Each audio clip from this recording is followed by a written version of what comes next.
So, ఇది కూడా ఇంకోటి తర్వాత వీడియో గూడా ఆహ్, చిరంజీవి గారు ఫ్యామిలీగా వచ్చారు. అండ్ వెంకీ గారు కాన్వర్జేషన్ మాస్కొచ్చారు. ఇద్దరిది యాహ్! ఉంటుంది యాహ్! గదా! మాస్ నుంచి అని జెప్పేసి. హ్మ్. అంటే అది అప్పుడప్పుడు అనుకున్నారా? లేదంటే లేదు వాళ్ళిద్దరు కలిసినప్పుడు మాట్లాడుకునే ఫస్ట్ కాన్వర్జేషను ఏదో ఒకటి స్ట్రైకింగ్‌గా ఉండాలి. హ్మ్. ఇద్దరు ఫస్ట్ టైమ్ మాట్లాడుకుంటుంది. At the same okay. Time బయట ఆడియన్స్‌కి కూడా కనెక్టెడ్‌గా ఉంటే బావుంటది ఓకే. అని చెప్పి అది కూడా సటైరిక్‌గా ఉంటే ఇంకా బావుంటది. నువ్వు ఒక సెట్ సార్ ఒక సెటైర్ ఏస్తే ఈయన ఇంకో సెటైర్ ఏయొచ్చు అట్లా. ఆ ప్రాసెస్‌లో వచ్చిన డైలాగ్ అది. అసలు అంటే మెగాస్టార్ ఏదో గుత్తొంకేదో అన్ ఆ వాయిస్‌కి తగ్గట్టు మోడల్స్ యాహ్! అంటే నిజంగా చేయించారా ఏంటి? లేదంటే లేదు ఆయన అప్పుడప్పుడు బా చేస్తారు కుకింగ్ యాక్చువల్‌గా. బట్ సినిమాలో అయితే ఆ! జస్ట్ యాక్ట్ చేశారు అంతే. ఓకే. యాహ్! సో, అంటే ఇంట్లో అంటే ఇప్పుడు నేను ఇందాక అడిగినట్టు. సో, మీరు మీ వైఫ్‌కి భయపడతారా?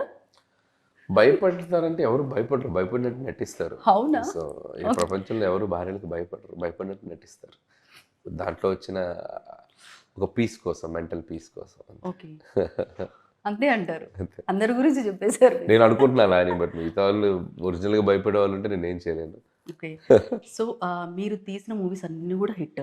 త ఇప్పుడు 'భగవంత్ కేసరి' అలాగే 'సంక్రాంతికి వస్తున్నాం.'